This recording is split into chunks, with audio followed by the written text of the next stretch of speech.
Oi, pessoal. Hoje eu tô aqui, Mariana Roca, que eu acho que é esse tempo que esquenta e esfria, e é sobre isso que a gente vai conversar. Mas eu tô aqui com o professor Alexandre Costa, né, Alexandre Araújo, que faz parte do Famílias pelo Clima comigo. E para mim é sempre uma aula escutar todas as coisas que ele fala. Eu já fiz o curso, já entrevistamos ele no episódio 46 do Micro Revoluções, que a gente fez um papo sobre o arroto do boi e outras coisas que esquentam o planeta.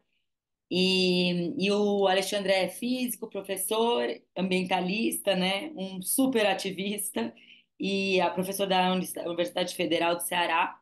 E eu Estadual. chamei. É? Estadual? Estadual.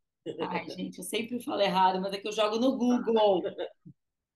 É, e acho que o papo de hoje, eu estava conversando com o Alexandre uns minutinhos antes, é que eu acho que está confuso para quem é mais leigo no assunto das mudanças climáticas, o que esperar de 2024. Notícias muito boas de que agora eu sinto que as pessoas estão falando mais de energia limpa, eu vi isso em discursos brasileiros e tudo mais, mas por outro lado a gente sabe que o ritmo das coisas não sei se é exatamente o que a gente precisa para evitar que a Terra realmente esquente. Então, Ale, bom dia, e eu quero começar essa conversa te perguntando, a gente chegou em 2024 e a gente queria contar para as pessoas o que esperar desse ano na pauta ambiental. Uhum. Bom, vamos tentar falar um pouquinho de onde viemos, né? Nós fechamos 2023 com um recorde absoluto de temperatura global. Ah, Fechamos o ano passado e, infelizmente, abrimos esse ano com eventos extremos de toda sorte, né? Ceifando vidas humanas e também vidas não humanas, produzindo enormes prejuízos, né? Mostrando, inclusive, a, a falta de preparo, né? Em geral, das nossas cidades, principalmente, né? Nossos sistemas, não tanto de alerta, mas de planos de contingência, né? Ausência de bons planos de contingência para atender as pessoas atingidas com a celeridade que é necessária nesses casos, né? A gente pode já citar inúmeros exemplos aí, Rio de Janeiro, Rio Grande do Sul, início do ano realmente bastante complicado.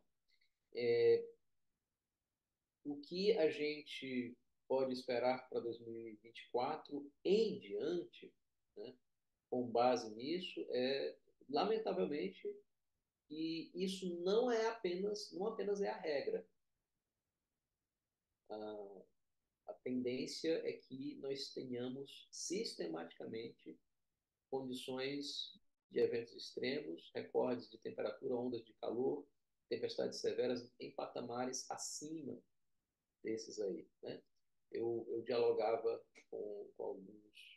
algumas colegas, né? Porque no ano passado, por conta dos recordes, né? Várias vezes se alertava, ó, nós estamos acima do limiar de 1,5 graus, né? Boa parte de 2023 a gente ficou, na verdade, acima. A média foi 1,48, então foi mais ou menos metade do ano acima de 1,5 graus. E teve, né, acho que um par de dias em que ultrapassamos 2 graus Celsius acima da temperatura normal para aquela época do ano, a média global, né? Aí tem uma contradição, né? Uma é que talvez isso tenha um pouco, né, de um exagero não saudável, porque não é porque você ultrapassou a temperatura de 1,5 graus, mesmo na média de um ano inteiro, mesmo que fosse a média de um ano inteiro, isso não significaria que você estaria irreversivelmente acima de 1,5 graus, né? É importante dizer, porque, óbvio, o grosso do sinal, Mas isso é né, boa notícia. não, eu vou dizer por que não, né? É em termos, né? Porque o que acontece é o seguinte, o grosso do problema é o aquecimento global, mas aí, né? Os anos em que você tem El Ninho, você coloca mais alguns décimos de grau na média da temperatura global acima, né? do patamar em que está. Então, o fato de nós termos fechado em 1,48 não significa que essa seja a nova temperatura média do planeta estabelecida. Provavelmente, nós estamos com um valor que é mais para 1,2 ou 1,3 graus Celsius. Tá? Mas aí vem, né? Então, assim, às vezes pode soar como um exagero. Você fala, passamos de 1,5, passamos de 2, né?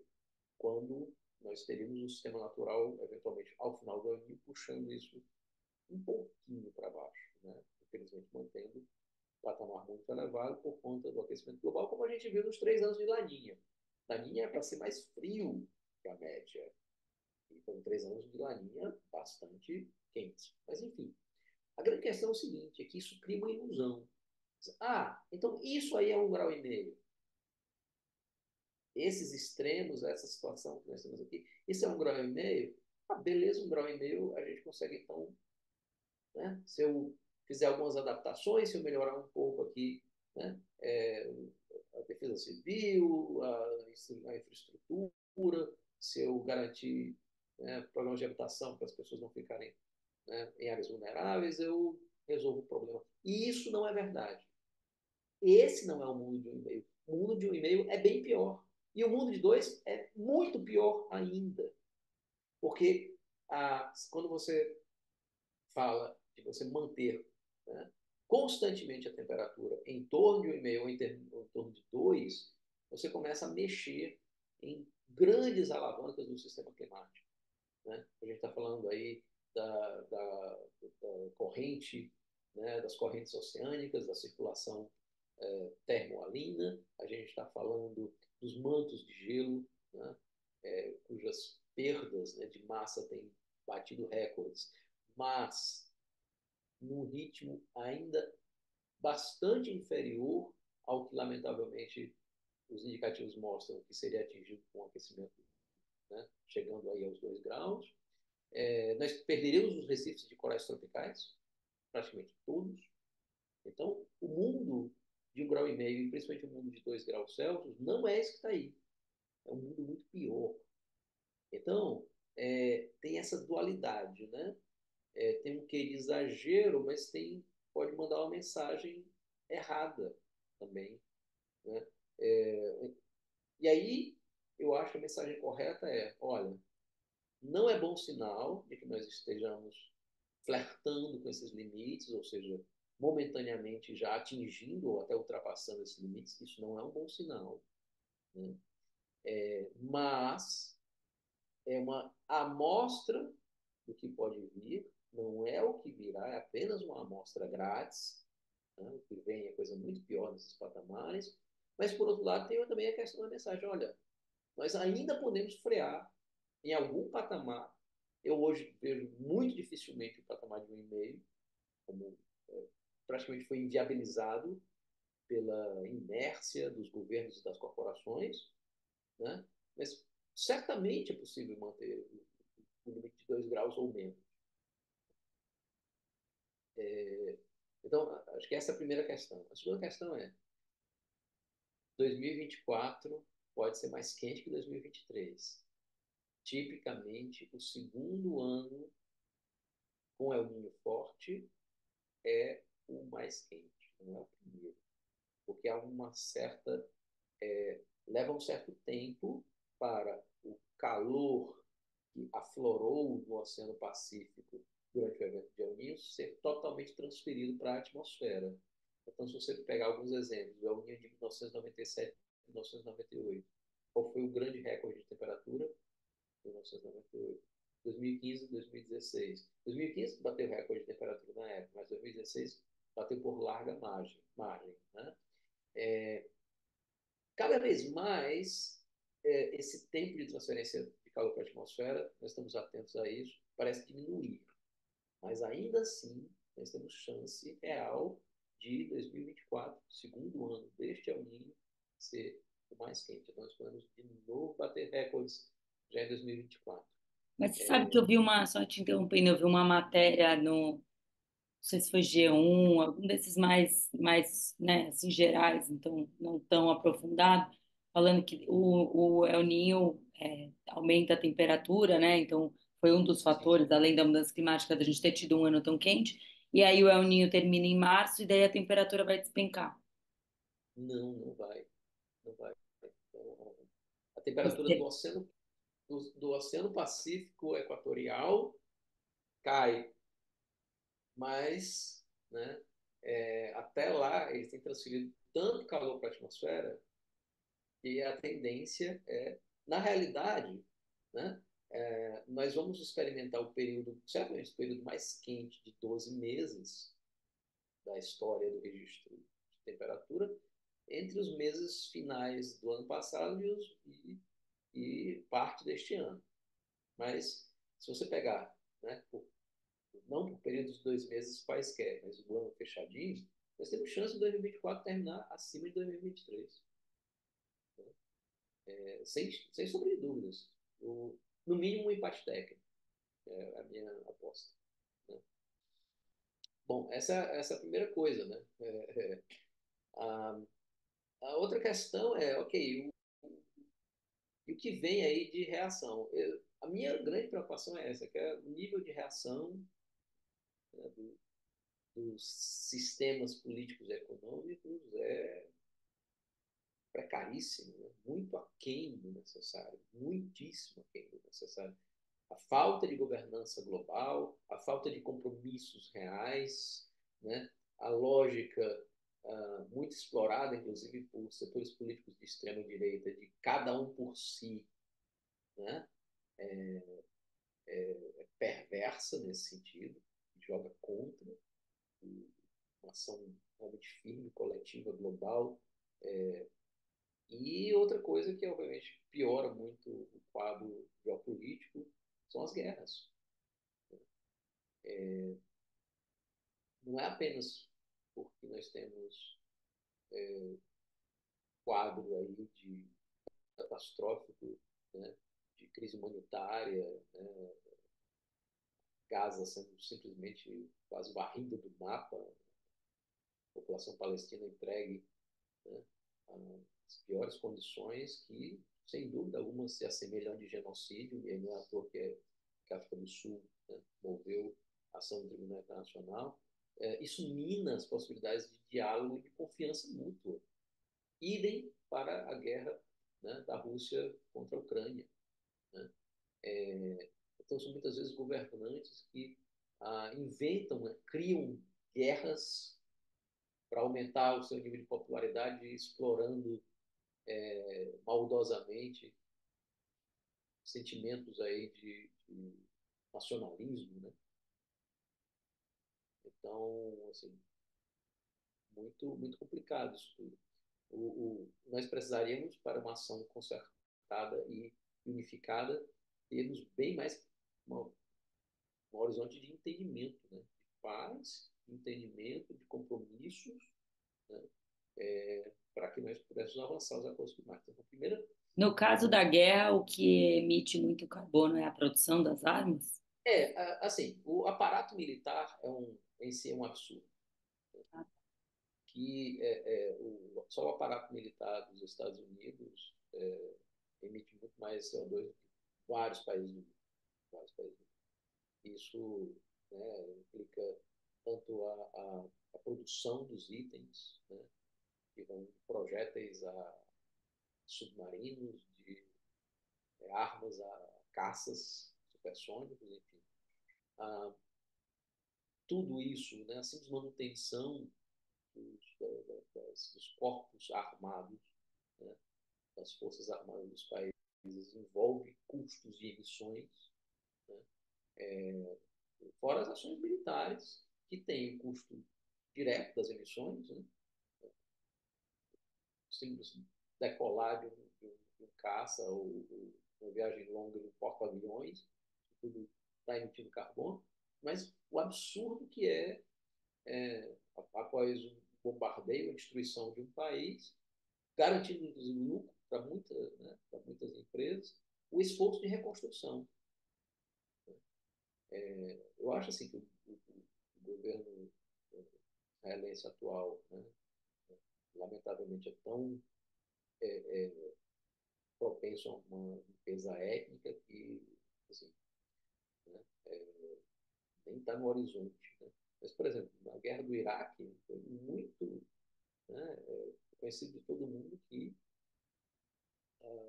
a indústria de construção civil estadunidense estava de olho nisso. Né?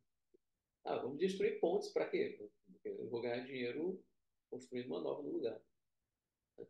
E isso tudo, obviamente, emite carbono. Né? Você fazer tudo de novo, infraestruturas que já existiam, estavam ali, serem reconstruídas, isso envolve fortes emissões. Né? Então, também tem esse aspecto, né? Que a indústria militar e a manutenção das Forças Armadas são algo completamente absurdo do ponto de vista, né, da emergência climática. A gente também precisaria de paz nesse sentido. Reduzir ao máximo as, o tamanho, né, as dimensões das Forças Armadas e o seu uso. Né? Por exemplo, as Forças Armadas brasileiras bem que poderiam estar, né, agindo direito e tirando o narcotráfico, o garimpo ilegal e todas as mazelas lá das terras Yanomami, né?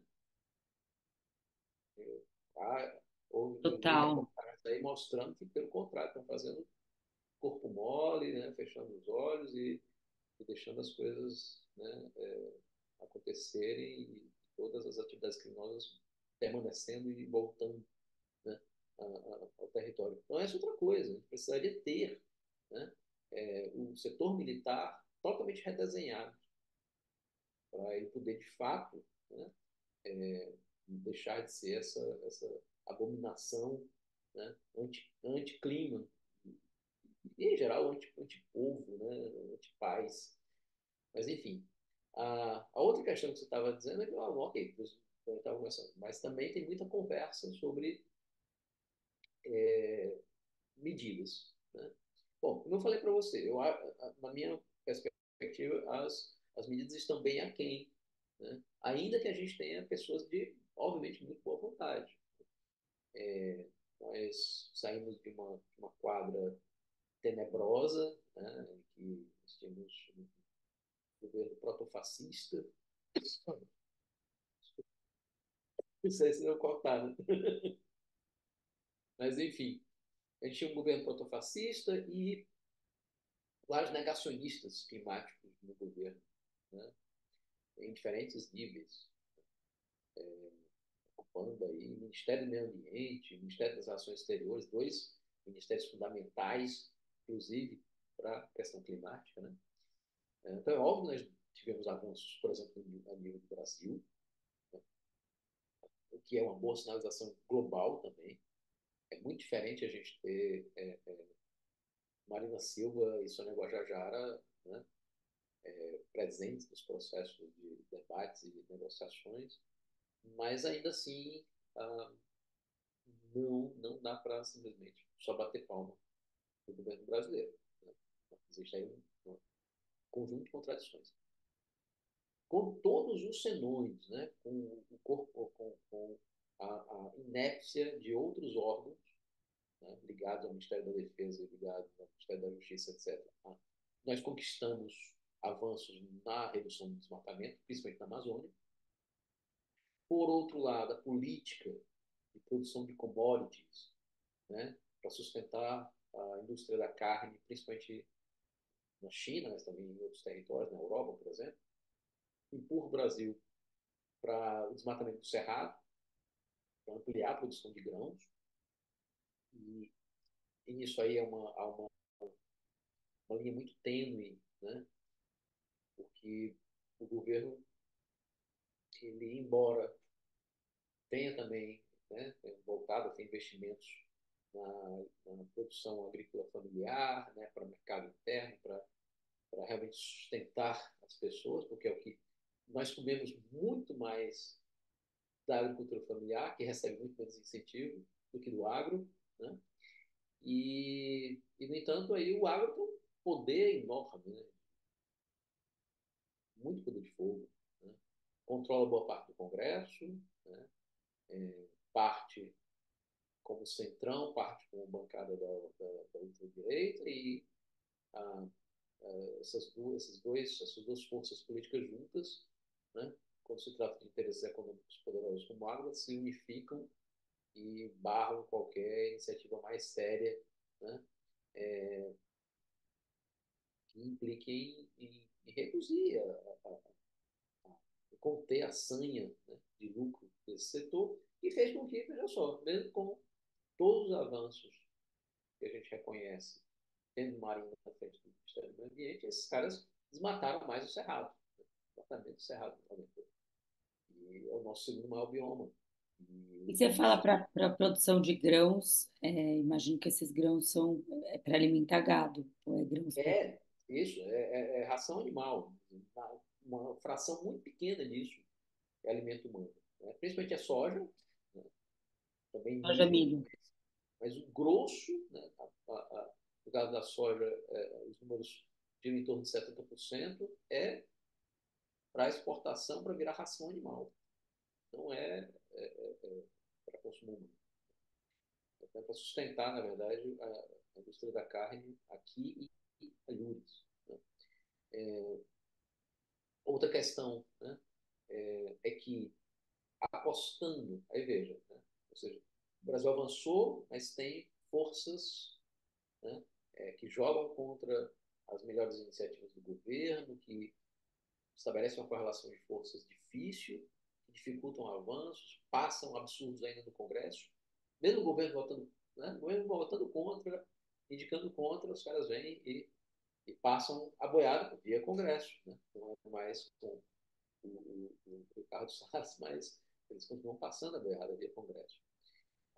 E aí, o próprio governo faz nesse sentido um cálculo errado, porque eu imagino que, depositando esperanças, né, ah, de que ações de redução do desmatamento poderiam derrubar rapidamente as emissões brasileiras, isso não é de todo errado esse pensamento, né? A maior parte das nossas emissões ainda vem da mudança do uso da terra, e aí conter o desmatamento, né, seria uma medida bastante eficaz, simples e rápida de reduzir essas emissões, mas aí o cálculo seria que, como iriam ser reduzidas essas emissões, o Brasil ainda ficaria com alguma folga para emitir por outros setores. Isso, né, pode não ter sido feito de maneira totalmente consciente, mas é um cálculo que claramente passa na cabeça de figuras do governo. Né?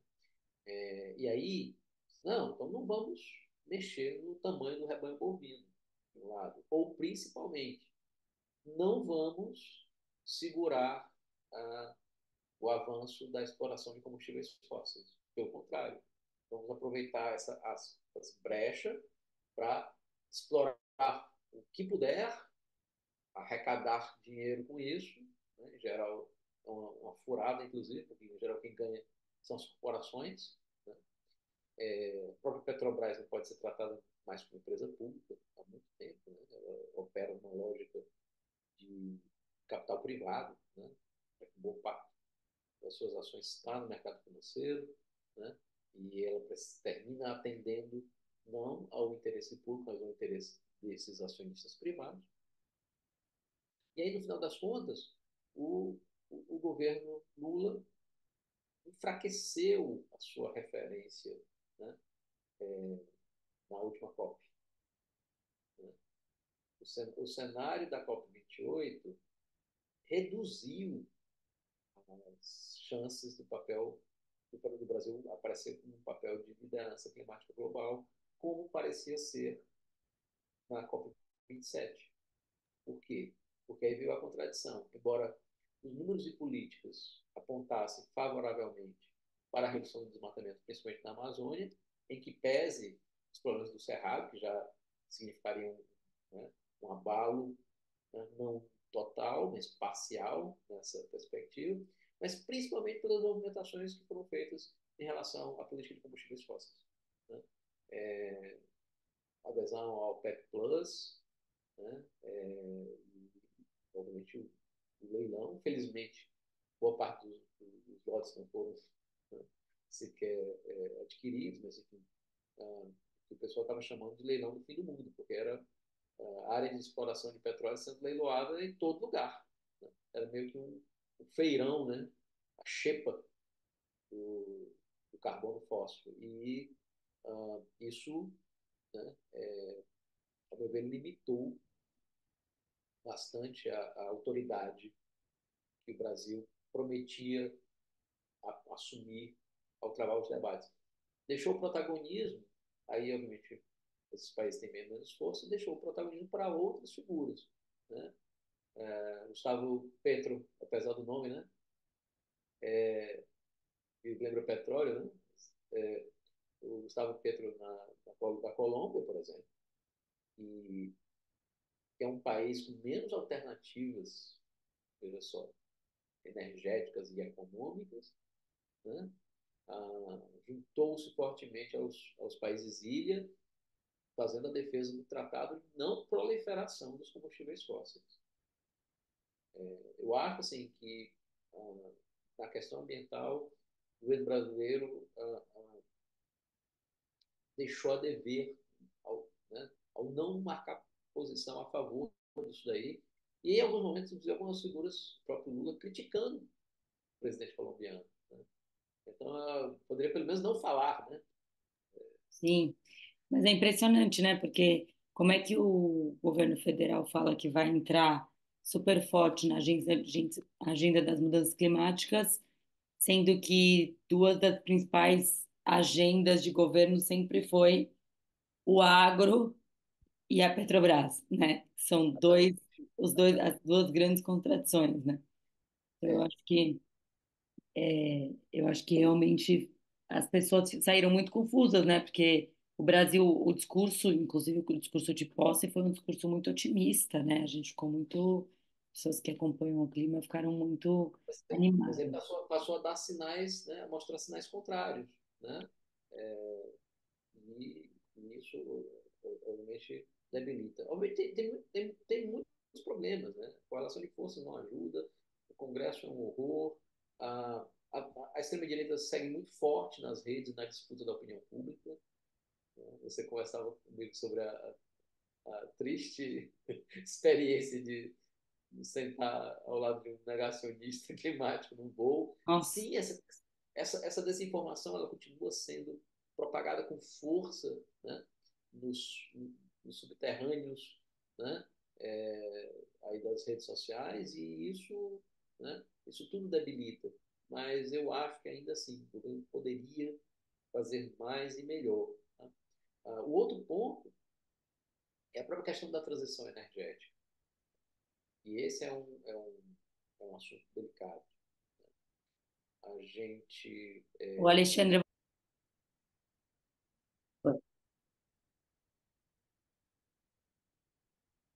Pronto, estamos juntos.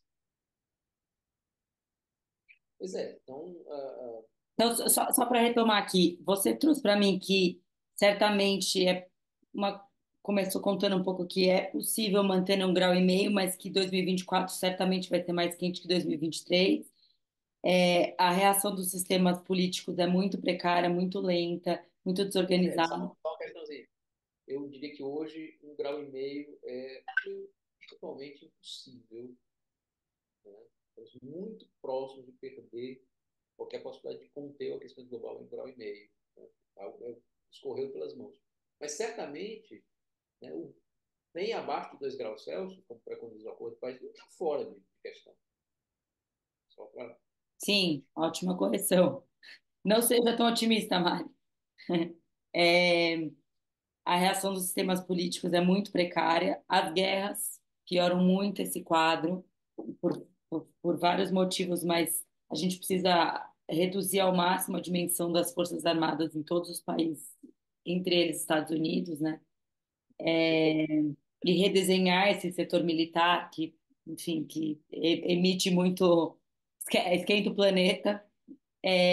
A redução do desmatamento está acontecendo, mas o Brasil é um país contraditório, então, por um lado, a gente tem a redução do desmatamento, mas por outro, a gente tem as commodities que empurram o Brasil para continuar emitindo, né? Então, A gente continua plantando muita monocultura de soja e de milho e desmatando, parou de desmatar a Amazônia, mas aí está desmatando o cerrado para produção de grãos. Então a gente Uhum. continua plantando comida para bicho e não para pessoas.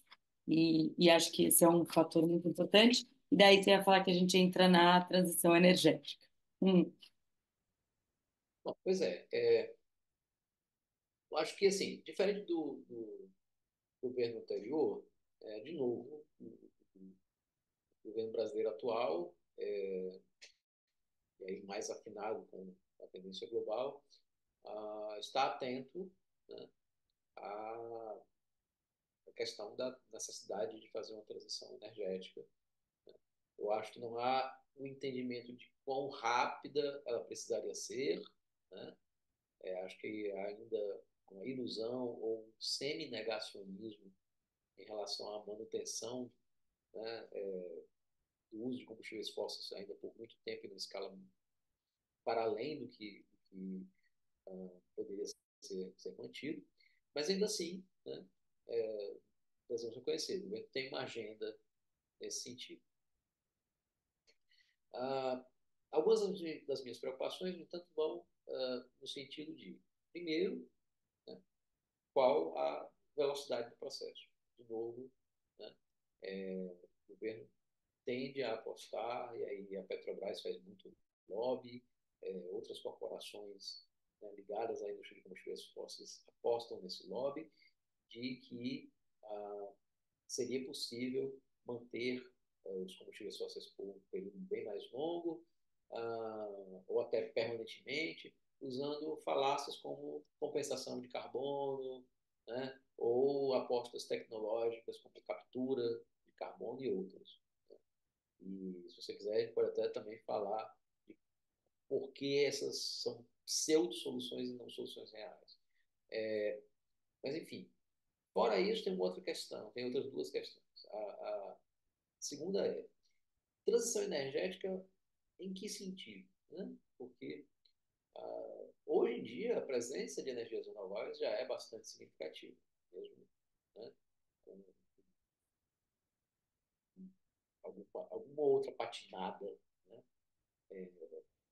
Governo, companhias aí durante algum tempo, mas hoje as renováveis elas não são aquele tracinho, né, próximo de zero na matriz mundial. É diferente hoje, claro. Eólica e solar expandiram, né, da ordem de centenas de vezes nas últimas 2 décadas. Só que aí veio a grande questão. Ainda assim, tirando os tempos de pandemia, as emissões de CO2 bateram recorde. Elas, em 2023, tiveram, né, as mais altas da história. Então, o que a gente está vendo não é transição. O que está acontecendo hoje é o acréscimo, né, de oferta energética a partir das renováveis. É isso que está sendo visto. Não é uma transição. Transição significaria você, ok, tem um parque solar novo, encerra as atividades de uma termoelétrica. Mas não é isso que acontece. E aí, em geral, qual é a questão? É que a gente tem um sistema econômico baseado numa economia de descarte, né? Economia de extração e de descarte, de consumo super rápido, né?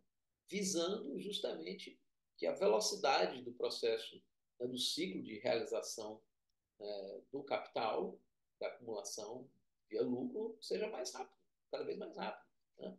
E para isso conta com todas as armas possíveis. A propaganda, quanto é, o quanto é gasto, né, em dinheiro, em recursos humanos, em tecnologias e emissões de carbono com algo absurdamente inútil como a propaganda. Para incentivar o consumo de automóveis, celulares, etc. Né? A propaganda é uma grande arma. A outra é simplesmente a obsolescência programada. As coisas são feitas para não durar. Não sei se isso se confirma, mas eu, assim, ah, me disseram certa vez, ou vi certa vez, que as lâmpadas de LED deveriam ser quase eternas. É, assim, Tem um documentário sobre isso que mostra como as não, lâmpadas eram, né? nada é eterno, né? Pela segunda lei da termodinâmica, as coisas decaem, mas a durabilidade, a princípio, deveria ser muito alta, até porque, diferente de uma lâmpada incandescente, né? Você coloca o tungstênio a altíssimas temperaturas e uma hora esse filamento, né, vai terminar derretendo em algum pontinho ali, e a lâmpada queimando, é diferente o mecanismo. E aí você hoje tem lâmpadas de LED que pifam e demandam substituição em questão de poucos anos ou até meses. Então vejam o tamanho do absurdo que é um sistema baseado nessa lógica e não na redução do tempo de trabalho, né, ampliação do tempo livre e valorização de outras coisas que não a produção pela produção e o consumo pelo consumo. Eu já citei aqui, né, a Sônia Guajajara e a Marina Silva, né, dois expoentes. A Marina tem gostado muito de falar sobre a necessidade de uma sociedade do ser ao invés de uma sociedade do ter. E óbvio, a Sônia e outras tantas lideranças indígenas mostram, inclusive, como, né, é possível respeitar, né, a natureza, viver em Que é a abundância cultura indígena, né? Que já vive assim há muitos anos. e, e viver na abundância, não a abundância de bens materiais, mas a abundância de vida mesmo, né? De fruição, de desfrute de tudo de melhor que esse mundo pode nos oferecer. Então, sim, nós precisamos enfrentar esse processo. Por quê? Porque isso implica demanda energética. E quanto maior for a demanda energética, mais difícil é você fazer uma verdadeira transição. Né? Cada vez mais você coloca um monte de parque eólico novo, um monte de fazenda solar nova. Isso tem impacto. Nenhuma forma de energia é livre de impacto. Isso tem impacto. E aí você não desligou nenhuma termoelétrica. Né? Então, a primeira coisa é que precisaria frear essa máquina insana de consumo, né? De extração, produção, consumo e descarte, para que a gente facilitasse a transição energética. Né? Usando tecnologias. E não tem nada aqui, sou nenhum defensor aqui de que a gente volte para as cavernas, não. Né? Eu acho que nós podemos e devemos, né, oferecer serviços de qualidade, educação, saúde, entretenimento, cultura, né? Nós devemos saneamento, né? Nós devemos garantir os direitos, né? E a felicidade das pessoas. Mas isso, obviamente, inclusive está desconectado dessa lógica de acúmulo de bens materiais. Então, assim, reduzir a demanda energética. A outra coisa é, por ser uma sociedade muito desigual, em que os muito ricos acumulam muita riqueza e acumulam muito poder, e pior, né? É, espalha essas ideologias individualistas, né? Ultra-individualistas, essas baboseiras, né? Isso aí sim é bullshit, desculpa aí, né? De empreendedorismo no sentido individual da palavra e não no sentido social, né? De que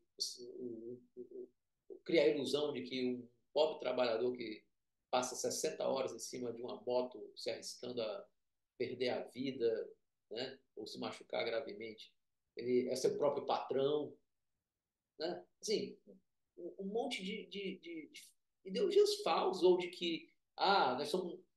Chega lá na empresa, o cara tem lucros extraordinários, paga um salário miserável para o trabalhador, que tem uma jornada longa demais, não paga hora extra direito, faz o diabo, e chega na reunião, né? E nós somos uma família. Família o quê? Né? Não, são classes sociais opostas, em que hoje nós temos um punhado de bilionários acumulando riquezas num ritmo absurdo e centenas de milhões de pessoas permanecendo ou sendo atiradas para a miséria absoluta. No É, caso do acho Brasil, no caso do Brasil, as estatísticas dos últimos 4 anos são absurdas. Né? Eu acho que isso que você está trazendo é muito interessante, porque a gente pode ficar discutindo anos e anos e anos, fazer pesquisa, mais pesquisa sobre transição energética. Enquanto a gente não falar de consumo e hábito de vida, eu acho que a gente não vai andar nessa discussão, porque a gente precisa falar de saciedade, as pessoas são insaciáveis, né? Elas estão tão E, desconectadas do sentir, do viver, da felicidade, que elas precisam consumir para sempre. E aí essa conversa ela não tem fim, né? pois Porque é, e aí, assim, não é sem emissão de carbono que esses multibilionários acumularam tanta riqueza. É à custa da exploração das pessoas e da exploração da natureza. sim. Então, esse, assim, não deveriam existir. Bilionários não deveriam existir. Ponto. A gente precisaria, na verdade, ter política, né, de taxação forte da riqueza para mobilizar recursos para que o poder público possa fazer as inversões, né, as mudanças necessárias na nossa sociedade. Né? É, a, e aí vem aquela história, né? Assim, como as corporações são muito poderosas, mesmo aquelas que investem, né, em energias renováveis, o que, que acontece? Bom, incentivam grilagem de terra, o que a gente chama de latifúndios, né, a grilagem eólica e o latifúndio solar, né, produzindo pobreza, desalojando comunidades de pescadores, comunidades de agricultores, né, de pequenos proprietários rurais. Para quê? Para você ter grandes áreas produzindo energias renováveis para produzir hidrogênio. E, em geral, boa parte disso, veja só, a lógica do hidrogênio, apesar da tecnologia ser maravilhosa, ser muito interessante, né? É óbvio que, do ponto de vista tecnológico, isso é uma solução. Nenhuma dúvida sobre isso. E eu tenho colegas na Universidade Estadual do Ceará que trabalham com isso, que pesquisam com isso. Mas o que me preocupa, né, é a lógica, é você produzir pobreza para usar as energias renováveis na produção de hidrogênio para esse hidrogênio ser exportado como commodity. E aí a Europa, sem que seja tocado, né, a questão do colonialismo, né, as dívidas que eles têm para com a periferia do planeta, o assalto que é cada museu da Europa, né, é, sem tocar em nada disso, sem tocar no modo de vida, né, das pessoas desses países. Não, nós vamos descarbonizar a nossa matriz. Tá aqui, ó. Comprei hidrogênio no norte da África, no nordeste do Brasil e estamos aqui. Agora, até nossa. Né? Daqui a pouco a Europa vai anunciar. Até nossos aviões vão ser movidos a hidrogênio. E aí nós não estamos emitindo carbono. Né? Como se fosse E para quem é deixando. leigo, movidos a hidrogênio quer dizer o quê? De onde vem? Então, o hidrogênio, né, é o elemento químico mais leve que tem, ele e o mais abundante no universo. Ele está na molécula de água, o H2O, né? E o chamado hidrogênio verde é o quê? É você pegar a, a energia do vento, do sol, outras energias, as energias renováveis em geral, e usar isso aí para fazer a chamada eletrólise da água. Você aplica um campo elétrico, né, na água e você separa o hidrogênio e o oxigênio como gases, né, distintos. O hidrogênio ele é um combustível, né? Ele é um combustível. E aí, quando você queima hidrogênio, você produz água de volta. Né? Tem, obviamente, alguns detalhes aí. Se o hidrogênio escapa nessas operações, ele desencadeia algumas reações químicas na atmosfera, através dos chamados íons hidroxila e tudo mais. E, no final das contas, você termina tendo algum efeito estufa adicional. As coisas são perfeitas, não. Mas, de qualquer maneira, é algo muito, muito superior aos combustíveis fósseis. A grande questão é a seguinte: para você atender a tudo que está aí, via renováveis, via hidrogênio, os impactos disso podem ser muito, muito grandes e podem ser uma nova fonte de injustiça social, né? É, então, Por isso que a discussão sempre volta para o mesmo lugar, né? Como é que a gente muda nós precisamos, hábito? nós precisamos falar de uma transição justa e que não seja, não sobre para as comunidades. É muito bom, né? Uma corporação europeia chegar, descarbonizei aqui e deixar mais um rastro de pobreza e impactos ambientais na periferia do sistema. E nem para os e as trabalhadores dos setores, né? Porque, assim, a gente fala da necessidade de encerrar a era dos combustíveis fósseis, e às vezes as pessoas interpretam mal a gente, né? Mas eu não tenho nada contra a pessoa do mineiro que trabalha na mina de carvão, do, do petroleiro, né? Que enfrenta muitas vezes, né, jornadas de trabalho difíceis, né? Às vezes em plataformas embarcadas por dias, né? E são pessoas, em geral, né, muito, muito dignas, muito trabalhadoras, né? Também não tenho nada contra os trabalhadores dos frigoríficos, mas eu tenho algo essencialmente contra aquelas atividades econômicas. Sim, total. Agora, nesse sentido, portanto, não é para sobrar para cima deles. É necessário garantir uma transição justa do ponto de vista de empregos, né? Sim. De Precisa ter regras. alguém olhando para esse todo, né? Assim, não é cortando uma coisa ou outra, é olhando como é que a gente faz uma E transição. veja, não dá para deixar isso nas mãos do mercado, né? A dizer que o sistema vai fazer isso sozinho. Não vai. Sim, E o sistema sozinho visa lucro. Para isso aí, nós precisamos de investimento público. Para essas ações, nós precisamos de investimento público. E não dá para ficar simplesmente, os governos não podem gastar, né? Limitar gastos do governo. Não, meu amigo, nós temos que arrecadar mais para ter mais investimento público, para ter mais dinheiro na mão do Estado, para que a gente possa, de fato, garantir isso daí, né? Em sim. todas as É, eu situações. acho que os Então, governos ainda não nesse sentido, entenderam, né? toda essa ideologia que é espalhada, né, desse ultraliberalismo, né, já foi neoliberalismo, agora é uma coisa maluca e que muitas vezes vem casada com fascismo, né? Até do ponto de vista teológico, né? A gente tinha bastante força a teologia da libertação, né? Que fazia um debate crítico sobre as questões sociais. Agora é a teologia da prosperidade, né? Mas, assim, pelo visto, a prosperidade é só para os tais líderes religiosos que estão bufando de raiva porque vão voltar a pagar imposto. Gente, é um absurdo. O policial paga imposto, o professor paga imposto, né? O bancário paga imposto, o médico paga imposto, todo mundo paga imposto. Sim, E o claro. cara, porque está à frente do tempo religioso, que muitas vezes arrecada milhões.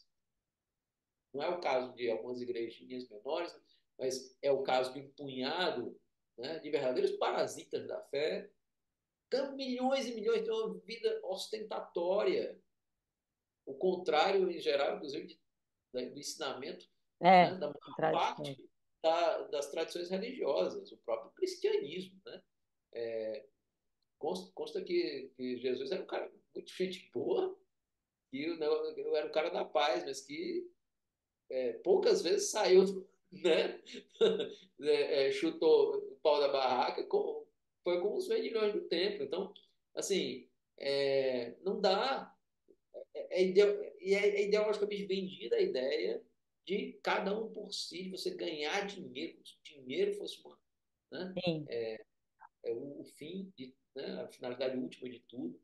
E esse sim foi colocado no lugar das divindades. Né? Nós precisamos voltar, né? Eu não tenho nenhuma fé religiosa, mas eu acho que a nossa sociedade precisa voltar a ter deuses de fato, né? sim, total. E não Deus dinheiro que É, não, eu vou voltar. eu Eu acho que é voltar de novo a gente se conectar, né, com a gente, com a natureza, que acho que é uma conversa que a gente adora, que dá um bom papo. Deixa eu te perguntar duas coisas. Uma é, eu queria entender o cenário do Brasil, assim, porque eu acho que para gente, para quem é leigo, essa coisa do Haddad fazer um plano de transformação ecológica, até me corrija se eu estou falando errado. Aí a gente coloca meio ambiente na reforma tributária. O que que é tudo isso, Alexandre? Você tem visto como contraditório, como positivo? O que que é? Se puder explicar rapidinho, assim.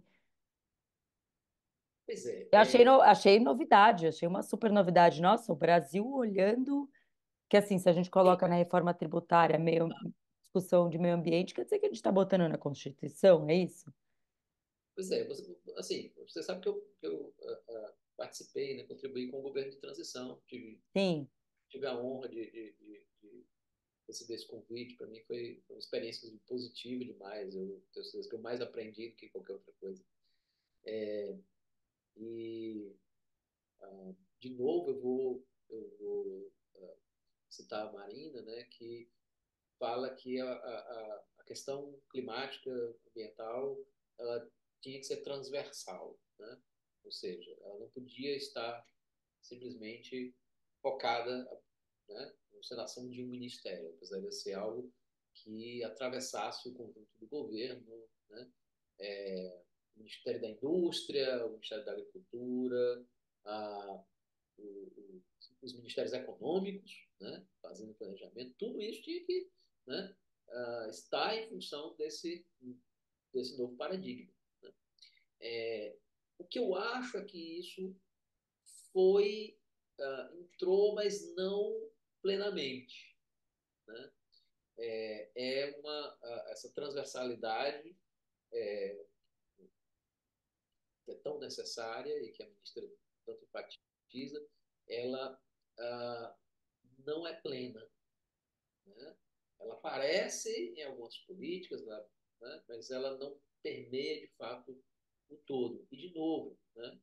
Às vezes não é uma questão, né, só dos ministérios, embora em alguns casos haja responsabilidade direta nisso. Né? Mas também de outros atores, né? Como o Congresso Nacional, etc. Mas existe sim uma preocupação, né? De que investimentos via BNDES sejam mais voltados, né? Tem uma agenda mais ecológica, etc. O, o problema, ao meu ver, Mari, é que esse é o tipo do ritmo, o tipo de política que seria muito bom há 20 anos atrás. 20 anos atrás, primeiro governo do Lula, sabe? Seria talvez adequado para aquela época, né? Mas não para hoje. Né? Hoje a situação é muito, muito mais crítica. O grau de degradação ambiental planetária, né? O avanço acelerado do caos climático, né? O risco de colapso de ecossistemas e de entrada em cena de processos de retroalimentação, né? Que podem fazer com que perda de biodiversidade, aquecimento global, etc., ganhem força própria, né? Se acelerem sozinhos, é alto hoje. Né? Então fica aquele gosto de, poxa, que bom que a gente tirou, né, a, a extrema-direita negacionista do caminho, né, apeamos, né, esse segmento do poder, mas, poxa, precisava de mais. Mais do Precisamos que acelerar, né? é. Então, assim, embora eu reconheça, né, que haja méritos, né, nos planejamentos, né, nas propostas trazidas aí pelo Haddad, né, pelo próprio Mercadante e o corpo de especialistas que ele montou em torno dele, né, é, enfim, a, a gente ainda fica aquém do necessário. Né? Sim, Acho que isso também vale para outras áreas, mesmo aquelas que não têm necessariamente um impacto econômico tão decisivo. Isso vale também para a educação. A agenda hoje, quer dizer, é o enfrentamento a esse malfadado novo ensino médio, que de novo tem muito pouco, né? sim. Produz que amplia as desigualdades, que não atende, né, a, as necessidades da juventude, né?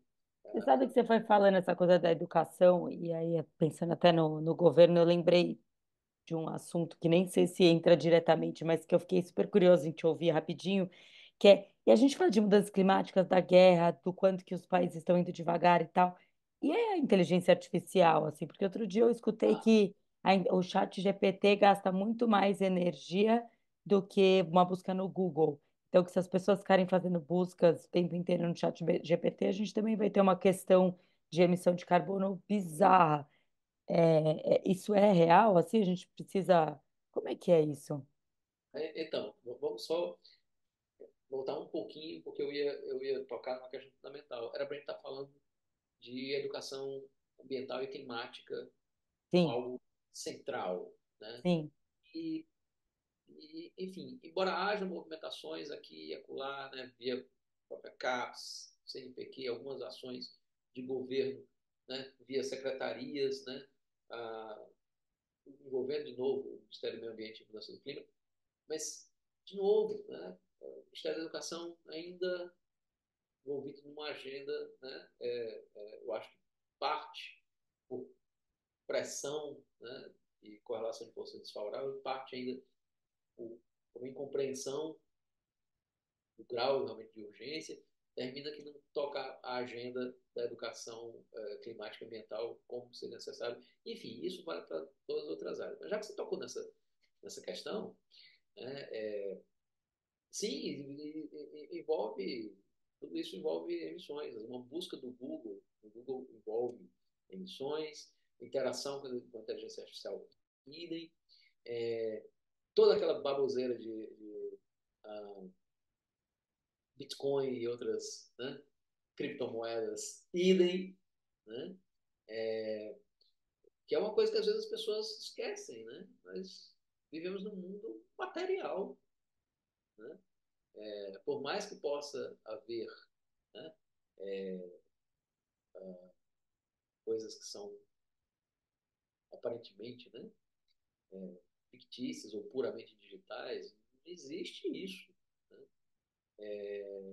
Você faz uma transação bancária, você envolve um gasto de energia, você envolve um servidor que está em algum lugar, né, consumindo energia, com o próprio funcionamento, com refrigeração e tudo mais. Né?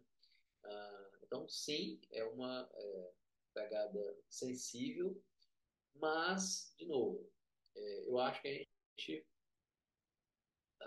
ainda está precisando focar no mais essencial. Né? De novo, nosso são dois monstros que nós criamos. Né? O nosso sistema energético, né? é, e, e produtivo, né? Para a produção de bens, isso é um grosso, realmente, um grande problema. E o nosso sistema alimentar precisa realmente dar conta, né, dessas duas monstruosidades e garantir uma reversão dessa lógica irracional de extração, produção, consumo e descarte. e energético entra tudo, né? Tipo, energia transporte, energia para ligar a É, luz, energia. tudo. Né?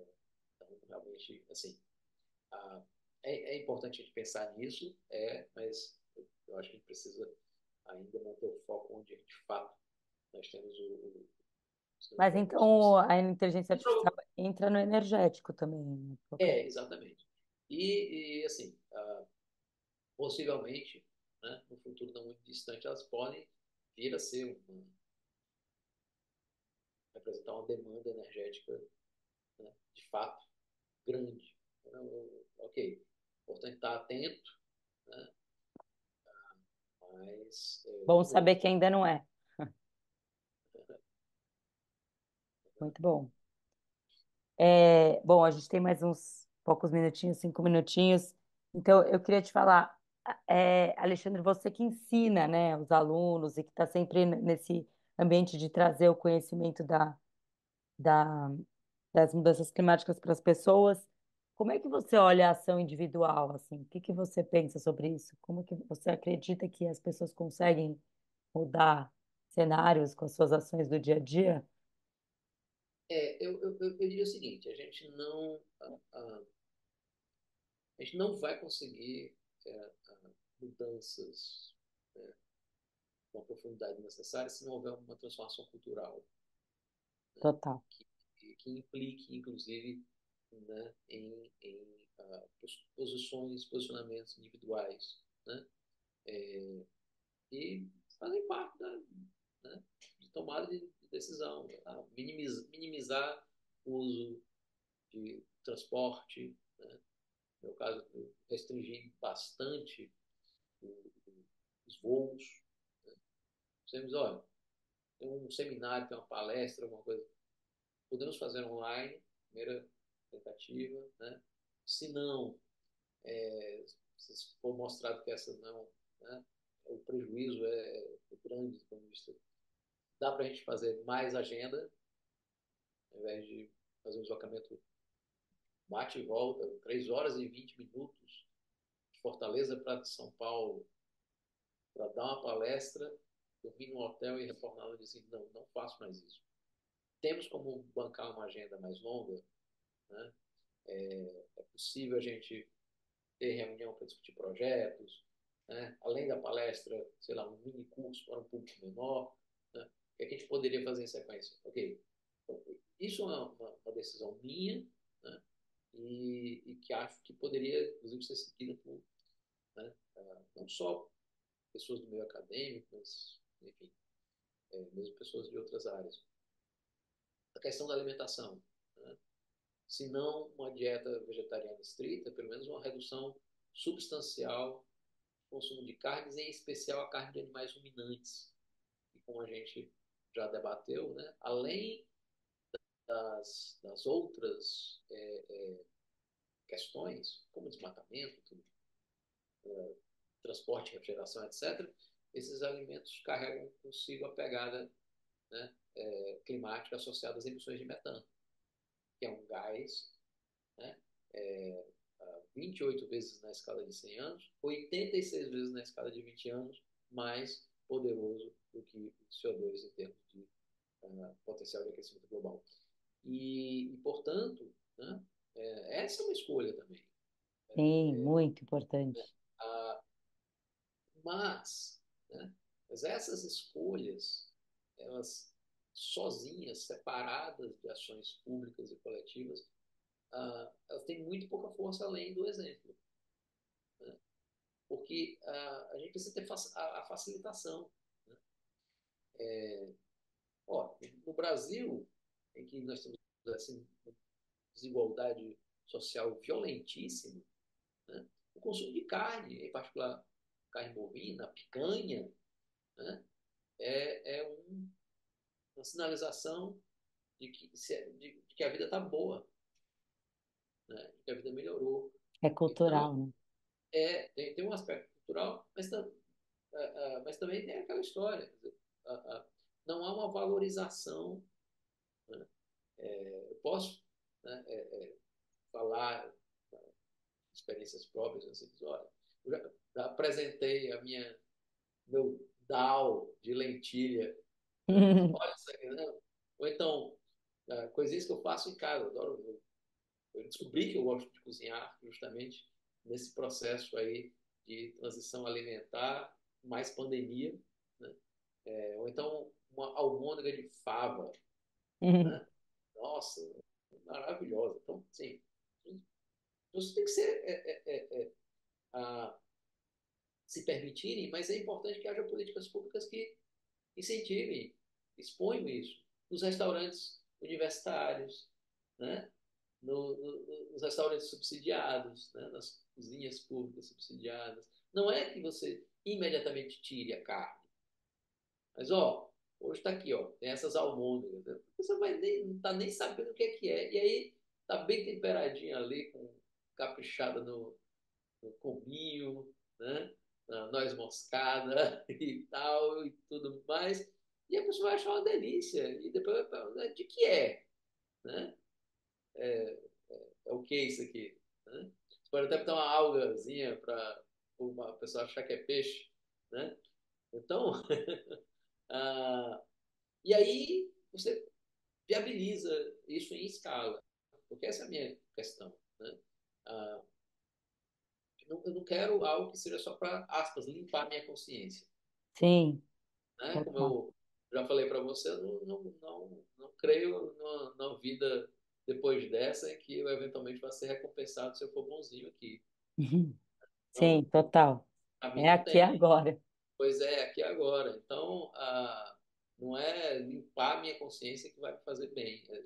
É algo de fato acontecer. Então, assim, eu acredito nas ações individuais conectadas às ações coletivas, à mudança Muito de bom. políticas públicas, né, aos processos de disputa política, inclusive eleitoral. Eu acredito nessa conexão. Eu também não faço pouco caso.